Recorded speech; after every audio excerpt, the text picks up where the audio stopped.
Now, we will see how to deploy this application to production. Before that, we need to make some changes in the code.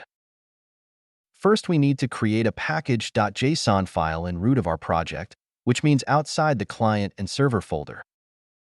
Make sure you're inside this link sharing app final folder. And then execute npm init-y command.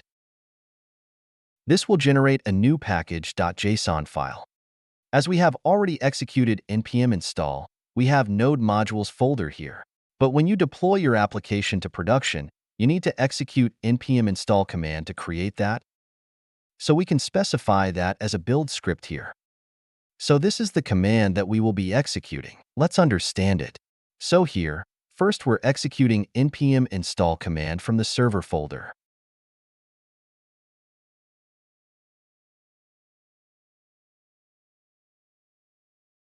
And then we're going inside client folder, and then we're executing npm install command.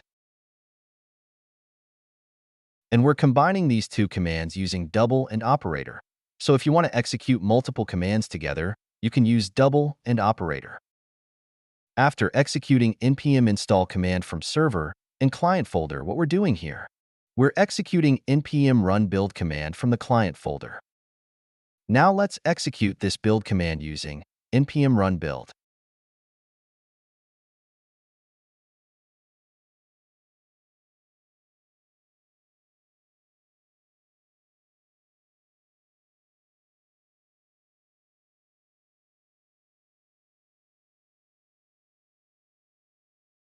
As you can see, the build is successful.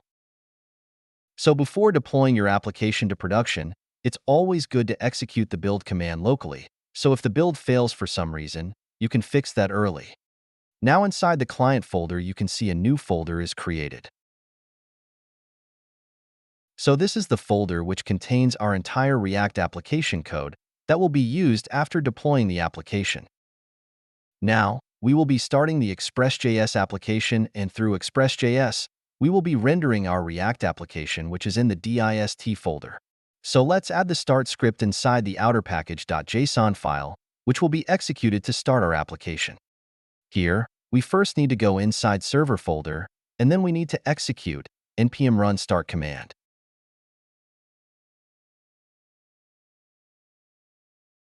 So start command from the server folder's package.json file will be executed.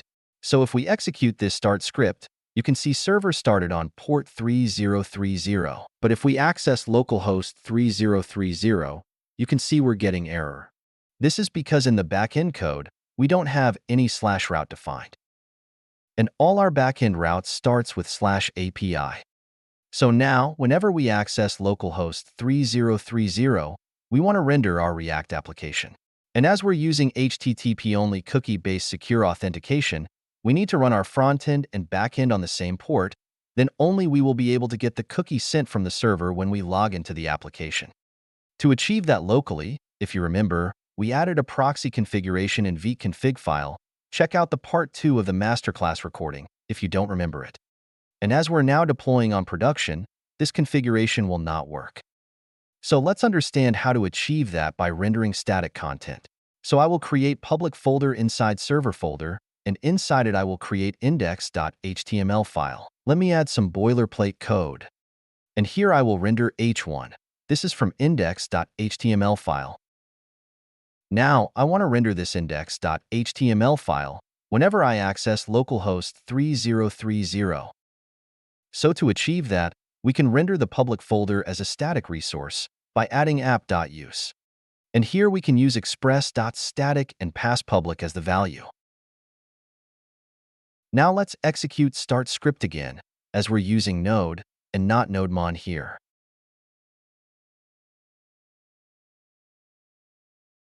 Now server is started. If I refresh, you can see content from index.html file is rendered. So all the static content you have inside public folder, you can render using express.static. Now I can also create script.js file, and I will add console.log inside it.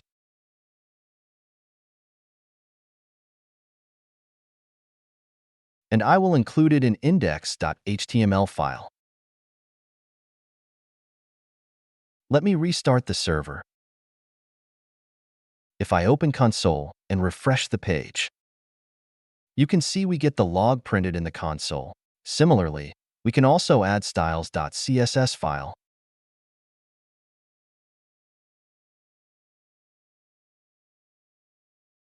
And I will include it again in index.html file.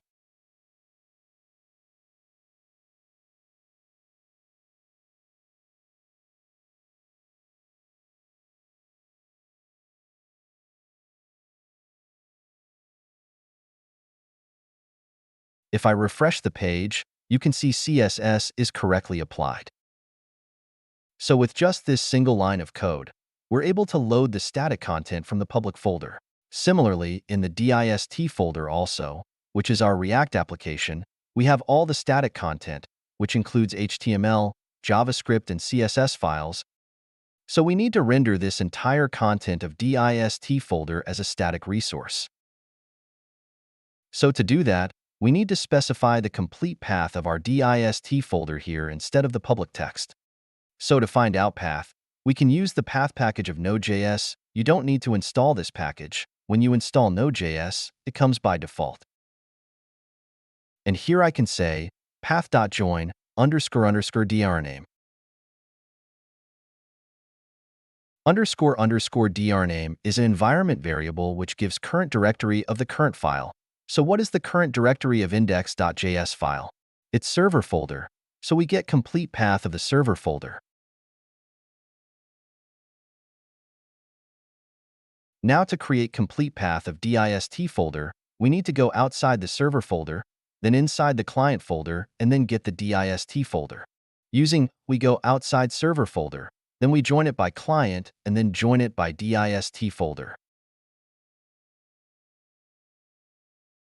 So by adding this single line, we will be able to render our React application. Let me restart the server now, and if I refresh the page, you can see our React application is getting rendered. So as you can see, all the content is correctly loaded. I can go to profile page. And I can also update the profile details. So as you can see, it's updated successfully. If we refresh the page, you can see we're getting this error. Even if I access dashboard page, we're getting this error, but accessing home page will not give the error, as you can see here.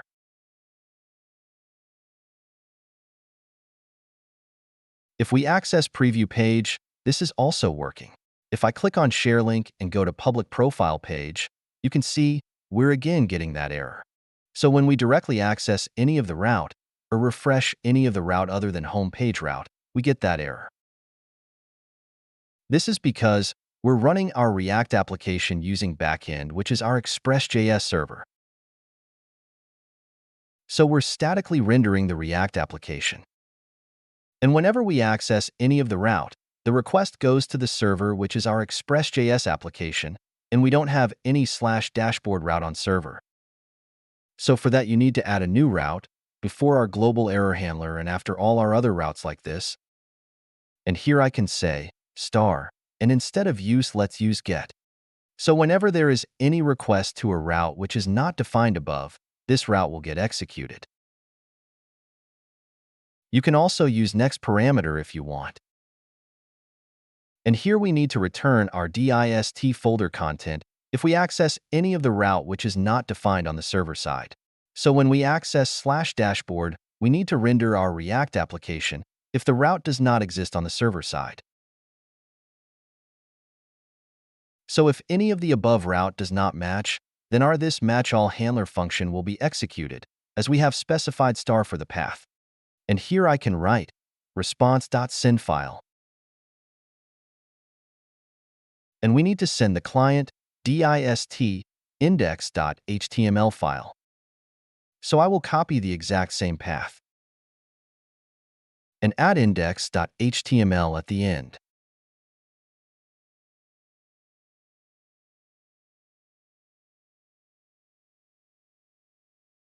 So now any request comes which is not matching with above routes, then we send back our React application HTML file, which includes all the JS and CSS files also. Now let's restart the server again. And if I refresh the page, you can see we're not getting any error now. Click on Profile Page link and refresh it. We're not getting error. Even if I copy Share link and go to Public Profile Page, we're not getting any error now. So whenever we render our React application using Express.js, request always goes to server first. So we need to write this catch-all route to render our React application for all routes which are not defined on the server. So with this, we're done with all the changes required to deploy this application on production. So in the next video, you will learn how to deploy this application to production. Now let's see how to deploy this application to production. So for that, you can go to render.com and sign up using your GitHub account. Now if I click on Dashboard, we can see list of deployed projects. Here, click on the New button from the top right corner and select Web Service option. And I will select the default option to deploy from Git repository. So first, make sure to push this code to a GitHub repository. As you can see, I have already pushed all the code changes to this private GitHub repository. Now I will click on Next button. And for this link sharing app repository, I will click on Connect.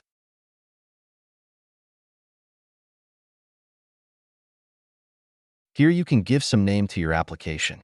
We can keep the root directory as empty.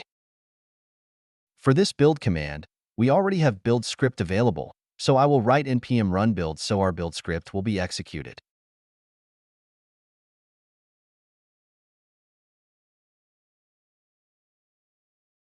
And for start command, we already have start script, so I will write npm run start here.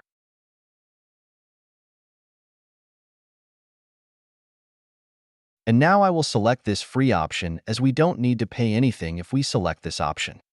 Now we need to add the environment variables. Now from server.env file, I will copy all the content, click on add from .env, and I will paste the copied content, and click on add variables button. Now click on create web service button. Now you can see the deployment is started.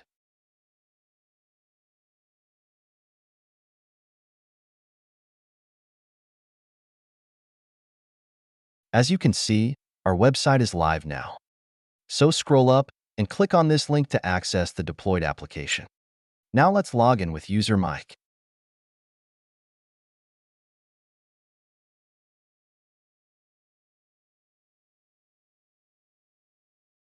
You can see the dashboard page content is loaded correctly. Let's try changing any of the link and see if it works.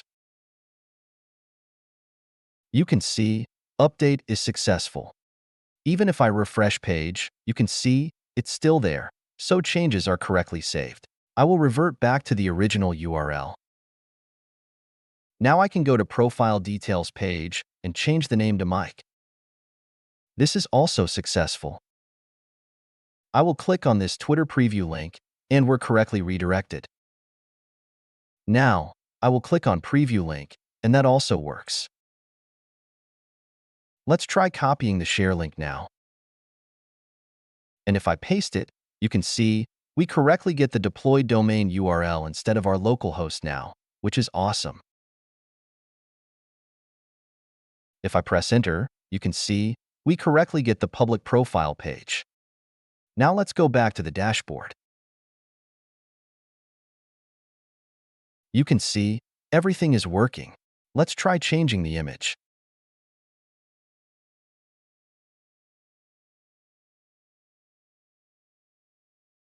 We correctly get the error. Let's upload the correct profile picture. If I save the changes, you can see the image is correctly uploaded. So even if I go to links page and come back, we correctly see the image. Now let me add a link for LinkedIn.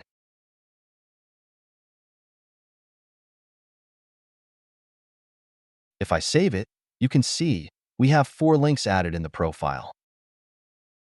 Let's test the drag and drop functionality. I will move YouTube at the top and click on Save.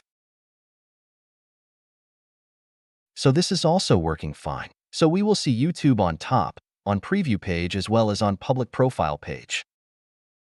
If I click on YouTube link It correctly redirects to my YouTube channel. Make sure to subscribe to my YouTube channel if you have not subscribed yet, so you will not miss future video updates. Now let's register a new user, so we can verify that each user has separate list of links.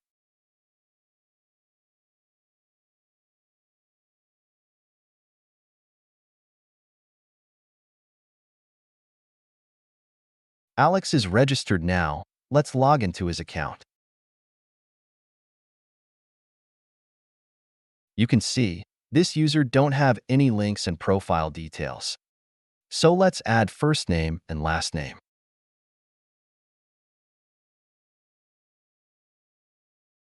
You can see its display immediately on left side.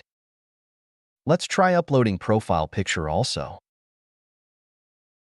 You can see this is also working fine. So even after refresh, we still have those details. Now let's add some links. Click on Add New Link, and I will add my GitHub profile link. You can see it's updated. So everything is working as expected. So that's how you can deploy this application to production. I hope you learned a lot in this course, so you can add this application to your portfolio and share it with clients and your employers for better opportunities. And do share this course with others. Share your learnings on LinkedIn, so more people will benefit from it.